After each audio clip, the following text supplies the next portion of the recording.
We should have. We were one of the best 4 teams. He goes on to say that was a hard pill to swallow. Kirby Smart talking to ESPN about the conclusion of the 2023 season. Yeah, they definitely should have been in the playoff. I don't think there's any question about that. In terms of it being a hard pill to swallow, I'm sure that was very hard for Georgia, and perhaps for Kirby specifically, because that was his last chance to really go up against Nick Saban, and he lost the game in an upset. That was a national championship. Georgia, frankly, I wouldn't say they flushed it down the toilet, but they didn't get a chance to play for it. And I don't want to get onto this whole thing, but I will. I mean, you never knew one year to the next what the college football playoff committee's feelings would be into that year. Was it the best 4 teams? Was it the most deserving teams? Was it some bizarre combination of the grouping? Did you have to be a conference champion one year and then the next you didn't? It was so stupid. And it was, people say, well, how can you say that Georgia was one of the best 4 teams? Watch the film. God, it's just so hard to watch television and see. Like, is that hard to watch? And I just don't know. I don't know. Yeah, losses, they got to matter too, and wins do as well. But if you really want to have the best 4, it needs to be the best 4. So he said that was a really hard pill to swallow, which I'm sure it was. With that said,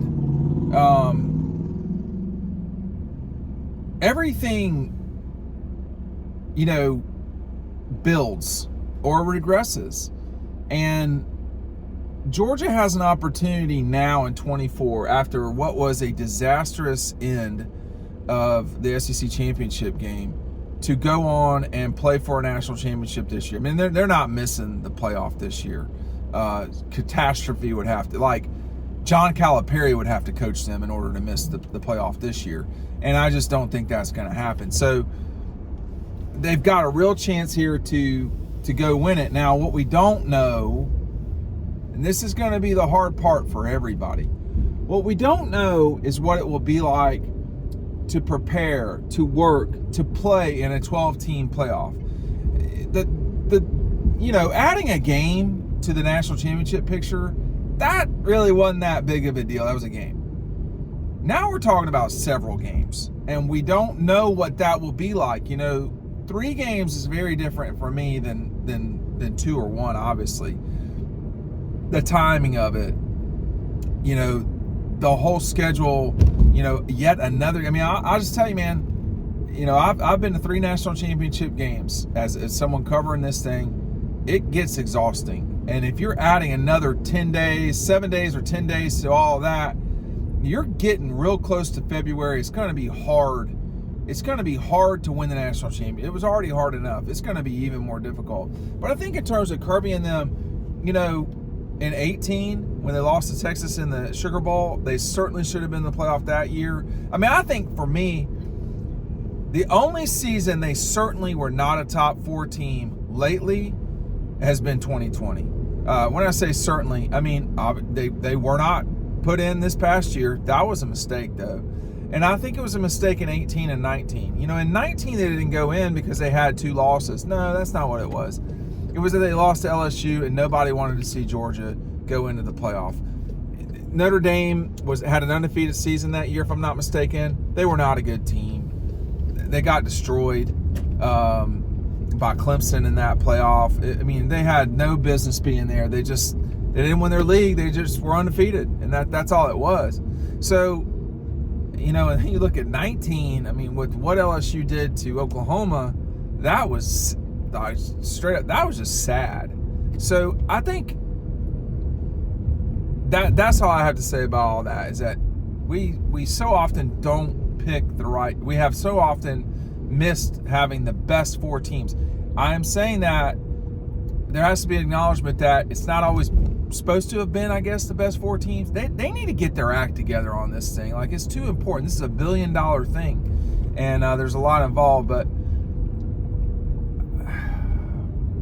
that was a tough loss to Alabama, and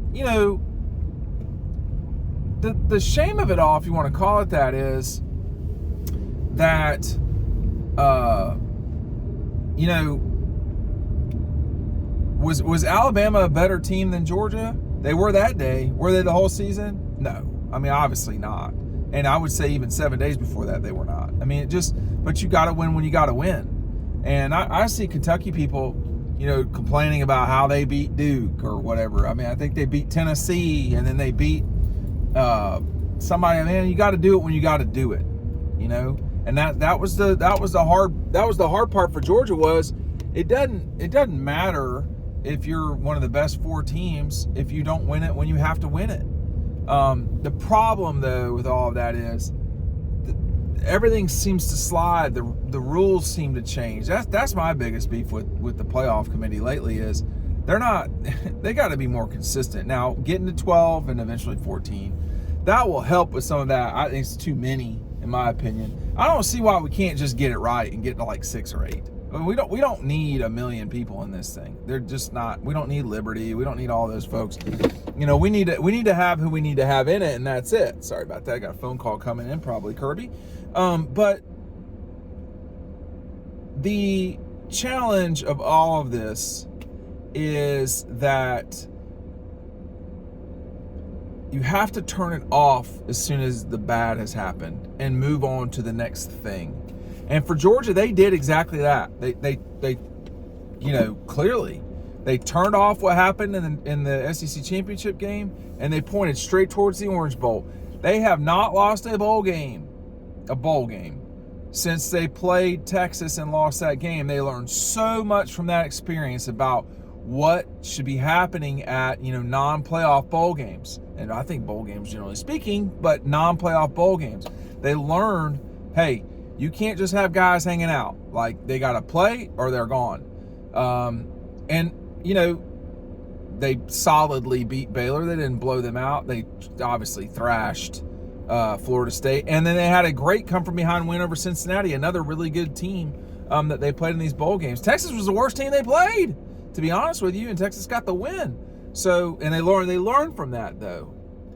That's the only bowl game, traditional bowl game, that he's lost in his career. So, it must have been a bitter thing, and now they get to use it as motivation. But we don't know what the future will be. At that moment, we knew they would be in the Sugar Bowl. They would host, I guess at that point, Texas. I can't remember how it all fell out. Alabama became the 4. Is that right? I can't remember. But, you know, I feel like they'd have gotten UW, but they would have been favored in those games, just like they would have been favored in the Bama game. But, you know, Alabama let their opportunity to be like an underdog champion go too. So they played a Michigan team that just did not play well that day. Was that because of Alabama? Some of it had to have been, but boy, Michigan was just an ugly team. They don't play well sometimes. It's just who they are. But they did not play well at all against Alabama. And Alabama did not play well at all against Michigan. And they lost, you know, on the last play of the game in overtime or whatever it was. And, you know, did they deserve to win that game?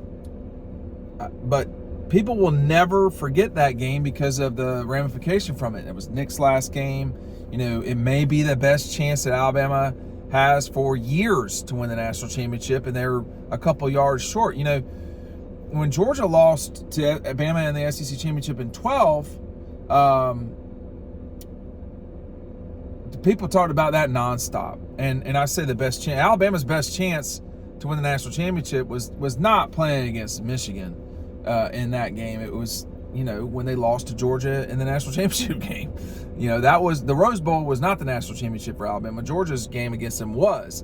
And they had a lead in the second half of that game, and then Georgia just came back on them. So maybe that was a bitter pill for Alabama. The way that Bama people are so triggered about things, you can tell they're super sensitive about Georgia. I don't know why.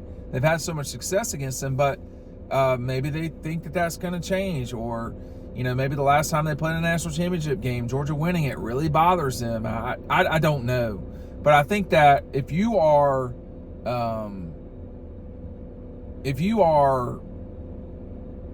going in, if you took the bitter pill a year ago, does that get you better prepared to do whatever it takes to avoid that this season?